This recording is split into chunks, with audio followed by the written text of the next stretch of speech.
Go. Hello, traders, investors, and there is a difference between the two. And we have a man who has done both in his career. Peter Grandich, welcome to TradeGateHub. Really pleasure to meet you, Peter. Thank you for having me. All right, so Peter, I caught part of your interview on Relevant Radio, and I wasn't aware of the autobiography that you wrote, Confessions of a Former Wall Street Whiz Kid. And I was fascinated that you wrote an autobiography because most guys in our business, they'll write about how do you trade, what their methodology is, more about how to. What was the driving force? And I believe it was back in 2011 that motivated you to write about your life. Sure. So it was actually a young lady that was working for me at the time who had been with me for almost 20 years and had witnessed some of the highs and some of the lows. And she felt, especially at that point in time, I had gotten into my Catholic Christian faith in the big way. When I originally was involved, I was more of a C&E Catholic, Christmas and Easter, but Know that. nevertheless, she suggested that the combination, it was, first of all, it's a little bit different story, Dale. First of all, I didn't finish high school. I had no intentions to work on Wall Street.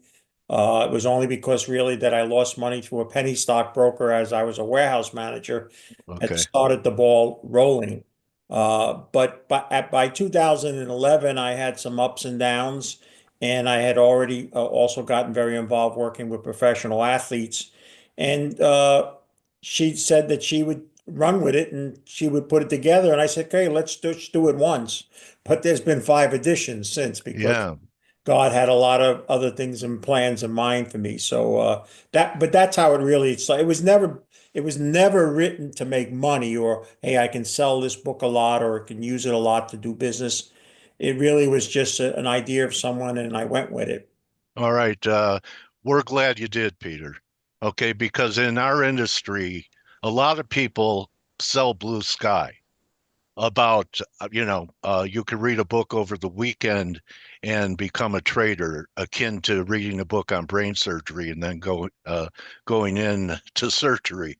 So, with that being said, uh, we say in the business, price is king when we trade. And there is a price that thousands of people, traders, that are may still be in the game or have left the game, have gone through the trials and tribulations of making that choice to get into this industry. So, I think it's a great book so that people don't feel they're alone when they're going through big drawdowns and also really know what they're getting into. People try and sell the secret to trading for $10,000, right?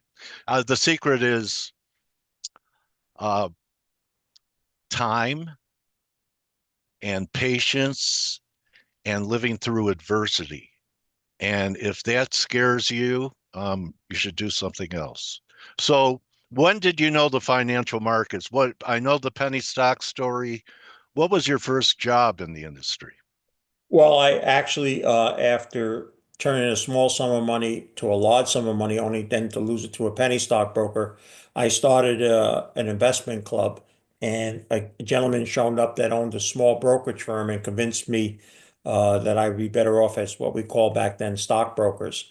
And but within 3 months, I wanted to quit because people forget, but in 1984, your only source of communication was the phone. And cold calling was really the only way to really start for a young financial person. And I was horrible at it. First person that hung up, I couldn't pick up the phone again. It just so happened that the guy that I worked for was probably one of the biggest gold brokers at the time in the country. And he wrote a newsletter. And he suggested I start putting my thoughts down on a newsletter.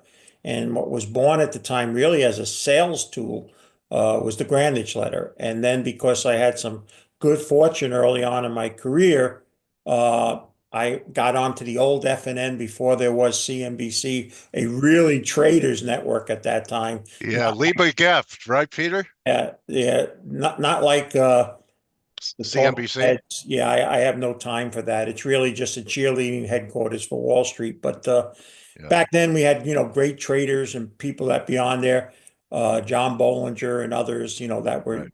that made an art of trading. Anyway, that was really the foray into it.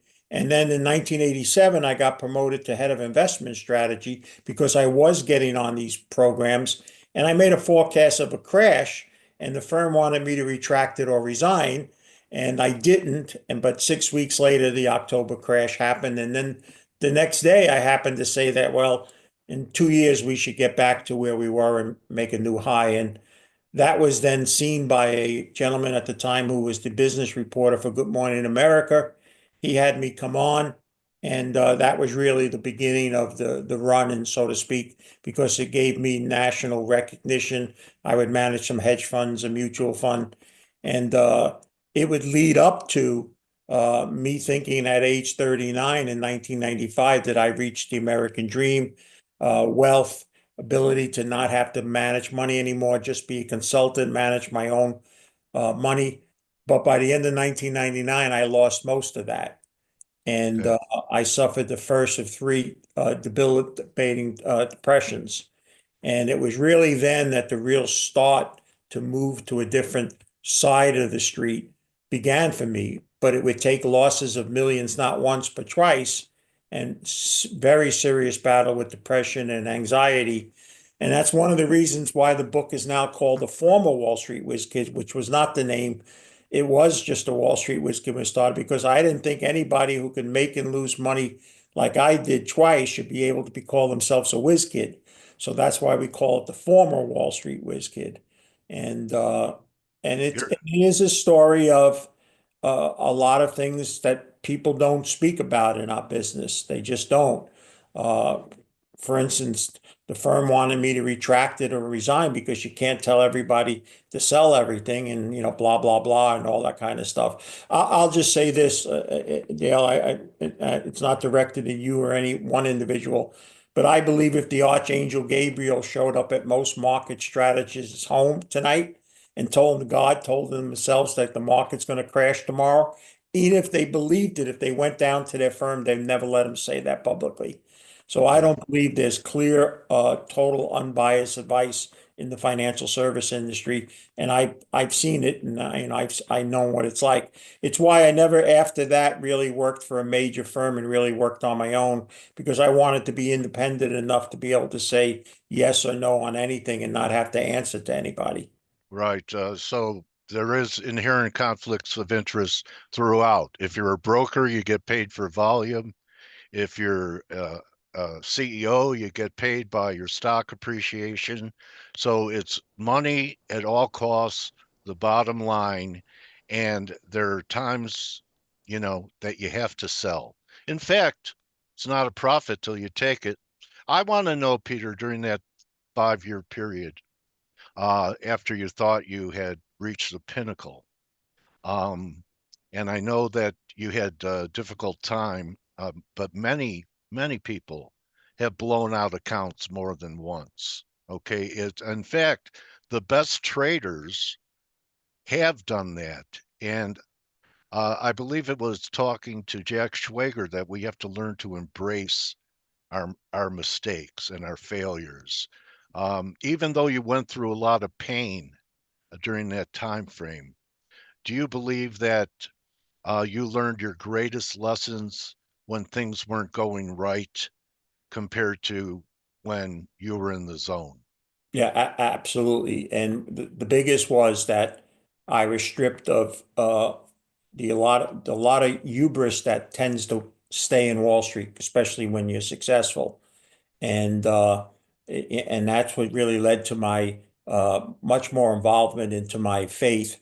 And then I would start the new millennium after that first crisis, working with professional athletes involved around the Christian faith. And I would also end up spending 13 years with the New York Giants and a little less with the Yankees in terms of Bible study and stuff like that. So there was a lot of uniqueness in this career of mine for a guy that didn't have the Wharton School, never spent Yeah, a day's worth of training. But I think I wouldn't want it. The on the job experience was everything that one needs. I don't think this is something you can just learn in a classroom and be very good at. I think you have to actually go out and live it each day. And Dale, I think by looking at you and me, you're old enough to remember that the stock market that existed in the 80s is just basically a dinosaur. It doesn't, in fact, when they show CNBC, they might as well say museum in the back because it is almost no trading even takes place there anymore. It's so Right. much a different market. And the simplest way I like to describe it is when I started, almost 90% of the trading was the public. Institutions were only a little less than, a little around 10%. And now it's probably reversed. And so, and there's a lot of other differences to the markets now E- too. Ever spend any time on the trading floor? I had a seat at the CME for a while in the 80s, and that's something else that younger traders don't have the advantage of. You could go, used to be able to go to an exchange and get a job as a runner. You didn't make a lot of money, but you had a chance to be around some of the best traders in the world. You ever spend any time on Comex or I, any of I the I exchange? walked them as a guest, never any time Yeah. actually trading. But I think the last 15 minutes of trading places is the lifeline to anybody that thinks of trading. And Yeah. it's unimaginable now for me that everything is done on a computer and there's no involvement in the screaming and the yelling and all that type of stuff. But nevertheless, it has been an interesting 41 years to say the least. Okay. So I'd like to ask you when things were going well, did you walk away? Ever try and walk away? Because there's a saying in the business, it's almost like being in the mafia or Hotel California. You could check out, but you could never leave. I tried to leave it a few times. And um, I was a car salesman when I was a young guy because I was straight commission, but I was the worst car salesman because I'd have my commodity perspective in hand and I'd be talking about the gold market with prospects in the car instead of trying to sell them a Toyota. So, were there times like that where you just said, I've had it. I just, what keeps driving you to come back to the business? Because most people would quit, Peter. Yeah, well, I in 1995 thought I reached the American dream.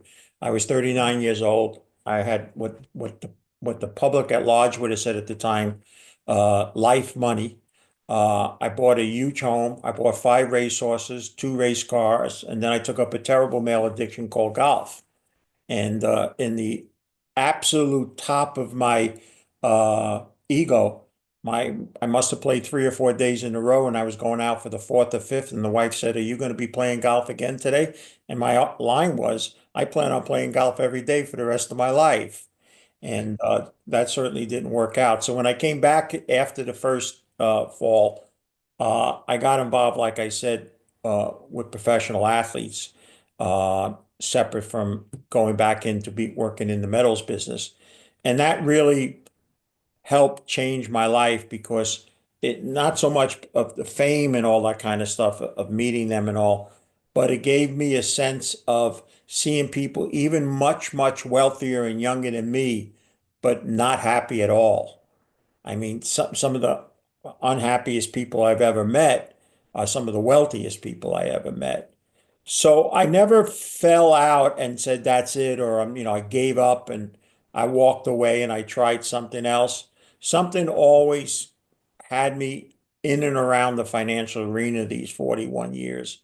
What probably changed was my own personal makeup and what became important to me or not. I'd say 20 years ago it started, but in the last 15, a lot of things changed. Like you said, you heard me on relevant radio, where I tie my faith to my business.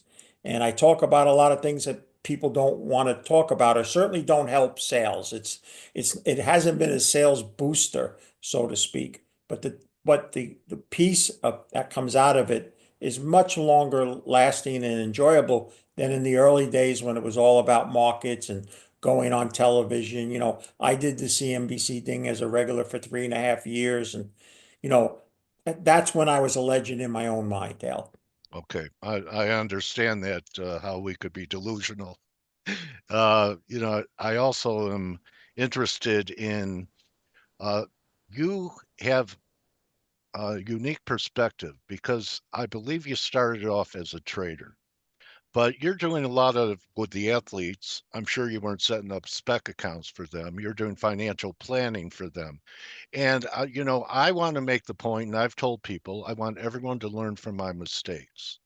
Okay. So when I was a younger guy, financial planners came up to me and said, look, you have to have a certain amount of money in S&Ps. You could do a spider, but you have to save long term. And I always thought, why? I mean, the markets are there for me. I'm just going to get rich trading the market. But here I am. I'm still working. I'm finally getting the hang of trading after 40 years. And you talk about, people need to plan and the aging crisis that is upon us in America, where people aren't going to be able to depend on the government to support them. You want to talk a little bit about what us baby boomers are looking forward to? Sure. So you're right. In the first 15 or so years of my career in life, I was an active, trading the market and things of that nature. But in 1999, I would meet the man that would help change my financial perspective on life and become my financial mentor, a man named Frank Congelosi. And he would basically show and teach me that basically everything that traditional financial planning is offered by 95% of the people in the business is a failed process. It's badly flawed. And that the only way you can be successful is managing cash flow properly. Chasing net worth works for some, but not for most. And Interesting. so cash flow became an important part of understanding and how to manage it. Now, what you talked about is I think there's three major problems in America, irregardless of who's in the White House, who's running Right. Congress, or whatever. There's no political angle to this. The first is the debt crisis. It's completely out of control. People have no comprehension of what $36 trillion heading to 50 means, and the inability that no matter what all these things that are being stated now by the current administration, that we'll never produce enough discretionary income after we pay everything we need to live to ever pay that back. So the first, and that problem is not just limited on the federal level. We have 35 or 36 states that are basically living within budget crises. We have corporations, and then we have the public at large who's just Yeah. spending more than they make. Seven Yeah. out of We 10, we seven just out of made a new high in consumer credit. yeah, I seven saw out your tweet.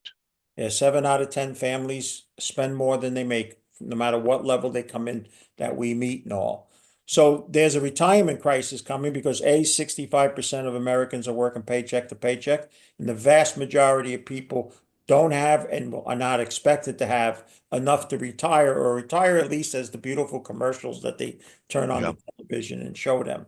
And with that is an aging crisis. And what I mean by the aging crisis is when the Dales and Peter, if they live another 10 or 15 years, decide that they want a $500,000 $1 million operation, whatever it is at the time for a new heart or whatever, there's going to be some young folk at 30 or 40 who's being taxed to debt, who knows he or she's going to collect Social Security or Medicare payments for their own selves. They're going to say, hey, listen, this old guy's got to die. I can't afford to put food on my own table. So there's going to be a battle of ages somewheres down the line. And then the last major problem I foresee is the infrastructure crisis, which has been totally ignored for 40 years, tied to a natural disaster increases and the cost of those two problems. And there's no political angle to that. Both sides of the aisle are affected and are guilty of neglecting these things. And so I just think whatever time I have left now to openly, candidly speak about this, and trust me, it doesn't drive a lot of new people to want to come through the door, Dale, because what happens is they simply go to someone else, so-called down the street, who paints a much better picture and more palatable. and this way they can continue, living the lifestyle they've gotten used to instead of many times having to change that lifestyle in order to assure themselves a better future, which most people don't like change to begin with. So that's the especially if it has a letter A in it, like austerity. Yeah, well, that's the other thing. As much as people are speaking now, there's nothing in Trump's history, and I'm neither for or against. I'm not a screamer for him, and I'm not a Trump syndrome fear person. But there's Okay. nothing in the man's history where austerity is a way that he approaches stuff. He is a great believer in debt and leverage, and for him at times it's worked, but I'm questioning whether or not that is going to be the way to go in order to solve this problem. I don't think it is, but it's still a hope of people. I always say this, Dale, and you as a trader, you've probably learned this. Hope is the single best spiritual strategy, but it's the absolute worst trading or investment strategy. And unfortunately, people tie them both together at times. Yeah, I have an expression. Hope is the oxygen of life and the carbon monoxide in trading. There you go. So I think maybe it'd be a good time to go around and talk about these markets. I've listened to you. I know that this is one thing that on a material level you can believe in. I know that you'd like to see gold take a rest here, but you're very bullish the gold market and upside targets. Are you in the $5,000 camp or higher in the next few years? So I did something highly unusual, so-called financial guy. In Yeah. 2021, I sold all my general equity stocks except one and bought physical gold. For Okay. the only reason is that I thought it would actually out appreciate both stocks and bonds, which it did. Uh, I think the market is, like you said, for me, it would be better off to go through a little bit of a consolidation here because it's been a very huge move if you look back 2 years. I can remember when We people are right I here. can remember when there you go, Yeah. 2000, and people hardly didn't think it would stay above 2000. And when it got above it, I said, we'll get to three without ever going under two. And I think we will get to three and then some this year. But what's really interesting in this market, and it's great to talk to a man that's been trading a lot, for a lot of years, I was called the tinfoil hat guy because I was part of a very small group that spoke at all the conferences and all and said that COMEX might as well be called the CRIMEX because there's a lot of manipulation. The paper market wasn't truly representing what was happening in the physical market. And ironically, part of this movement that we've had in gold is because the paper market moved away from London and the COMEX as it used to be and went to Asia where there's much more physical interest and all. That was one of the untalked about stories about why this move has occurred. Of course, the single biggest reason is the central banks just massive buyers and continuing to be. And now, why is all this gold moving? There's good reason, but it's what I can't understand, and I would enjoy, Dale, if I could just change this a little to hear a man that's been around as long as you have. Why would Trump talk about the Fort Knox and going and visiting to see if it's there? Because I don't understand how beneficial it would be is to open up the door and see that there's nothing there. So it just makes it intriguing about all this transferring of gold and Fort Knox and everything at this particular time. But It'll be like Geraldo yeah, well, unveiling Al Capone's. that was a bad move. I mean, he got great ratings, but there was Yeah. nothing there when they opened it. About this, an audit of Fort Knox. I think it's just because there's a feeling. I don't believe Trump is surprised or of how much waste has been going on. This is Yeah. what bothers me from the so-called Democratic side. I don't understand how anybody that could be hardworking, a simple person driving a bus, all the way up to a CEO of a Fortune 500 company, to see some of the things that our tax dollars have been going to.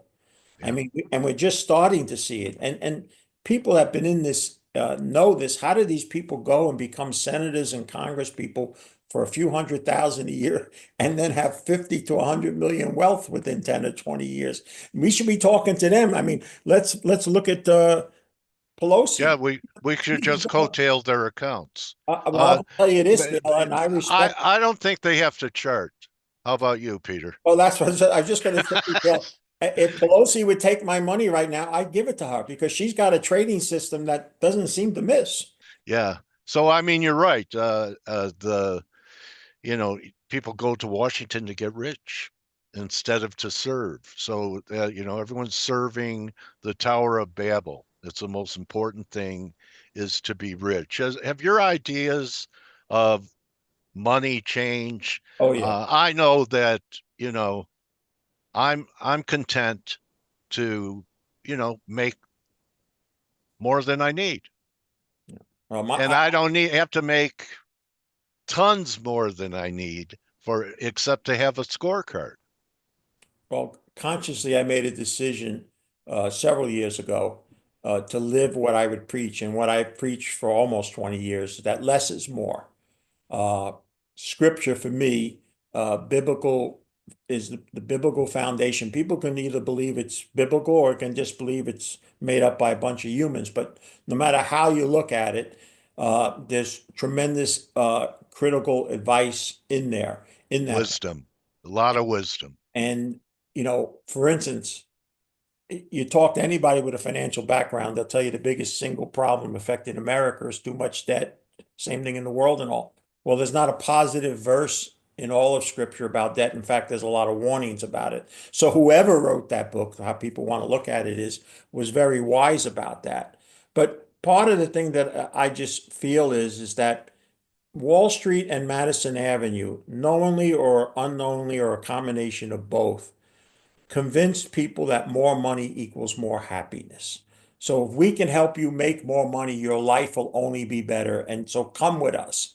And yet in real life, I found that more times than not, the guy driving the bus is much happier than the guy that owns the bus company. And so I think those are some of the important things that I learned. But going back and you're bringing up something very important, I think, Yeah, not being spoken about. And that, first of all, I'm a big believer in de-dollarization and the BRICS, and I think that's going to continue and only get stronger, despite Trump saying he's going to break their kneecaps. And one of the things here is the dollar now. yeah, This is a very interesting, and of course you know as well, and I'm certain you do, how important the dollars movement is to commodities in general. yeah. They say if you get the dollar right, you could get the rest of the markets right. In fact, I've been looking at, we really have one market. Everything goes up together, everything goes down together. There's different degrees and magnitude, but a weak dollar usually drives everything up. Hasn't helped equities at all this week, but for the most part, a weaker dollar drives everything up. It's an interesting phenomena because just a couple of months ago, so many people were talking about, the euro coming to Uh, parity. yeah, The dollar was going to run forever, especially with Trump and all the type of stuff. But there's still, it still goes back to the gold, and that is that gold has, in a sense, to many more and more people are becoming a replacement to fiat currencies, and that's one of the other reasons why gold has stayed strong and will work higher. And you know, the yeah, dollar, the dollar's movement minute to minute doesn't impact gold in the way that it did 20 or 30 years ago. And I find it, like I said, I just hope, and again, I go back, that's a bad word, but I would rather see a consolidation in the gold market before we get through three. But what's real interesting, Americans are still almost no ownership of it. yeah. Back just to a few weeks ago, they were sellers, net sellers through the GLD for all of 2024. So the gold market still has a long way to go. And the fact that the dollar may have, Euro looks like 120 to me, Peter. yeah, We put in a higher low. 102 was 61.8 back of this.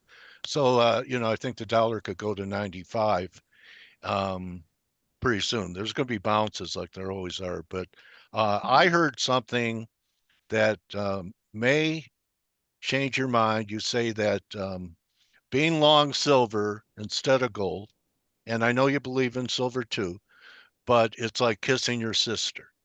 Until it All gets right. above 35, 36. Okay, well, I don't even think you have to wait for that because this was a major signal to me what's happening this week. Remember when the gold silver ratio used to trade at 40 and 50, Peter, when that was the mean? And we went to over 100. But the signal we got this week, I think, is pretty significant. And the gold silver ratio is turning. So I think that we're in for a period of silver outperformance coming. I'd have no problem with that. One of the main reasons also is that I've moved away from physical bullion because I thought the leverage would be in the mining shares because Yeah, of the profitability, and several of the mining shares have silver as well. So, yeah, uh, but I do think, like I still say to people, I choose the precious metals over even the bond market at this point in time. It's just they are demonstrating what they've demonstrated for a couple of thousand years. yeah. They preserve wealth, and they also can make wealth depending on, how much you get involved in it. Now, of course, you're a futures trader, and selectively for some people that's good, but for the average person out there, they need to look at physical ownership of it. I like to say I want it to fall and hurt my foot. So, Yeah, yeah. Okay, well, that's interesting that, you're a believer in the gold and silver. and So, copper. and copper really exploded the other day. Here's what Peter's talking about. So, copper pressing the highs. I did a show, and the headline was Even Precious Metal Bulls Hate the Miners, That's a right? great title.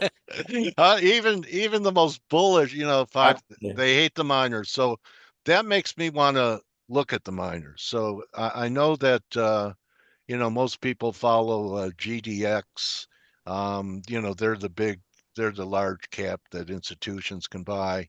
And this is when I did the show that they even hated. Now I think we could have a correction in GDX, but what miners are you looking at exploration stocks? Are you looking at what in the junior arena is attracting your attention? So let's first say that what's transpiring there, which is very, very crucial.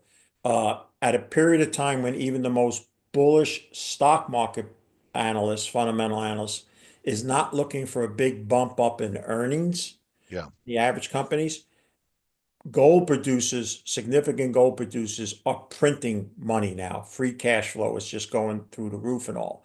Perhaps the best one now, I think, if someone had to say, is Agnico Eagle. That would be Okay. uh, but a Yeah. lot of these AM. companies are becoming printing machines for the next several quarters. And with that free cash flow, you can expect them to go into the market to get their future reserve needs because of how bad, as you said, the neglect to that industry's been. There are a lot of smaller producers, soon to be producers, and even juniors who have at least developed a resource, which is only being priced in the market anywhere from $10 to $40 an ounce.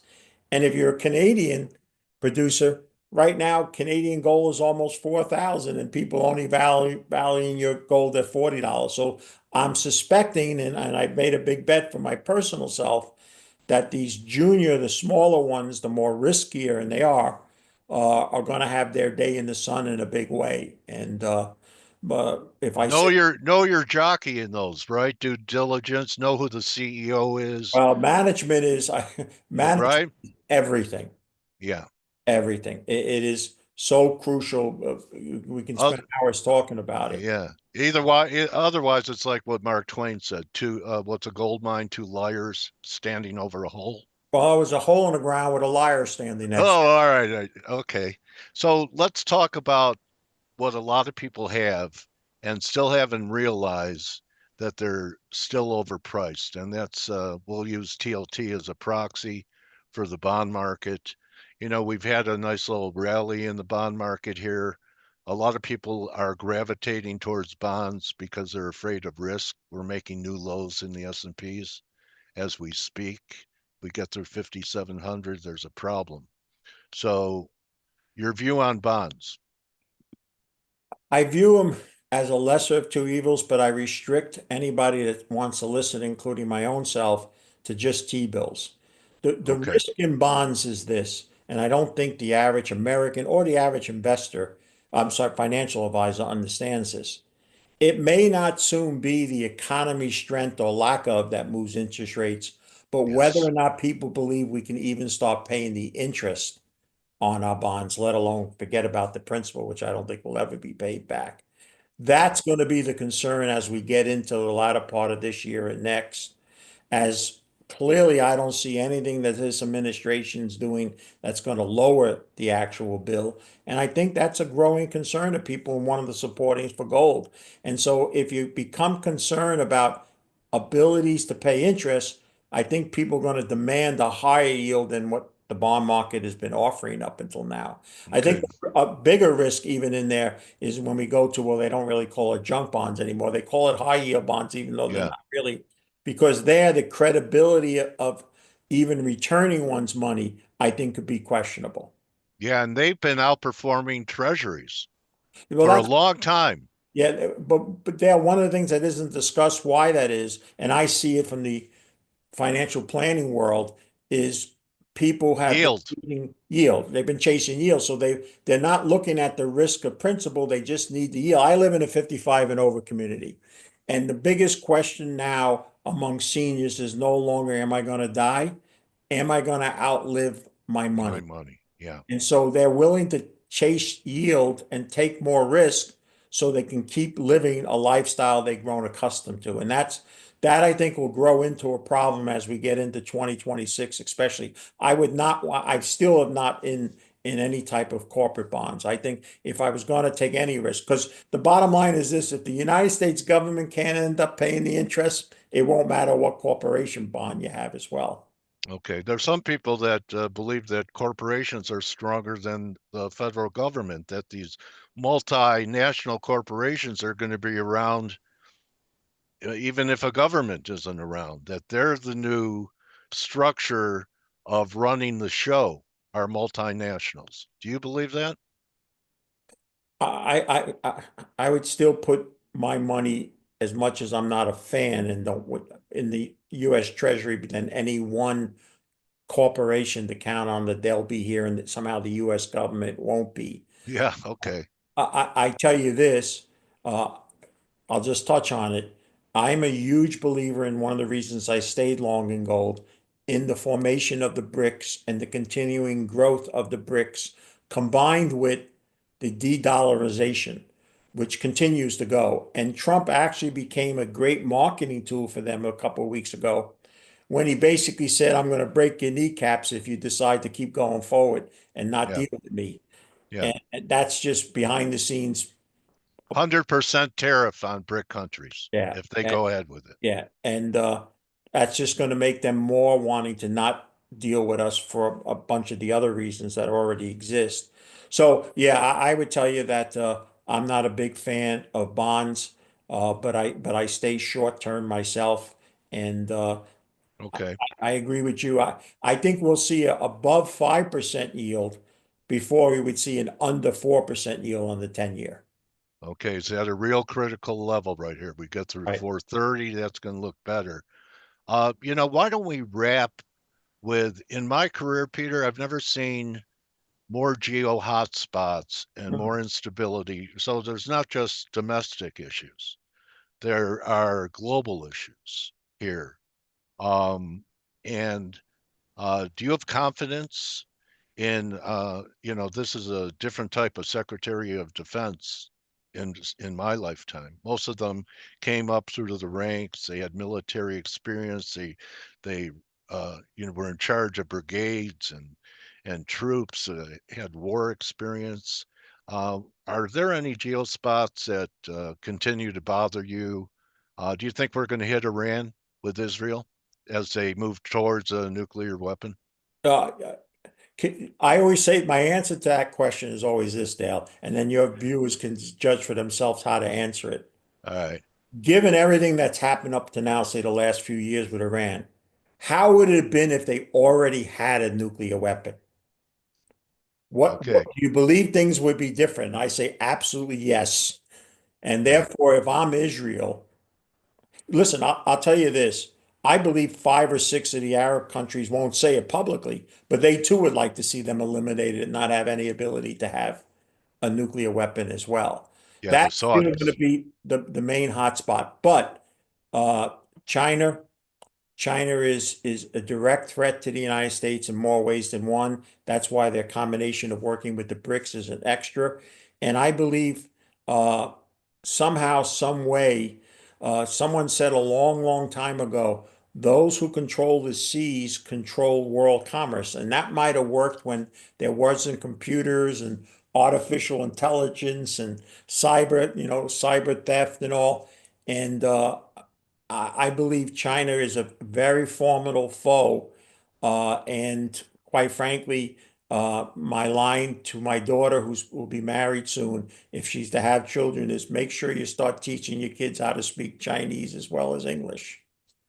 Okay. That's definitely uh, speaks towards the transition that we're going through in the world. And definitely China, you talk about infrastructure, maybe we're already at war. You could call it before this a trade war. Maybe, and there's cyber stuff, and there's intellectual property issues, and besides Taiwan.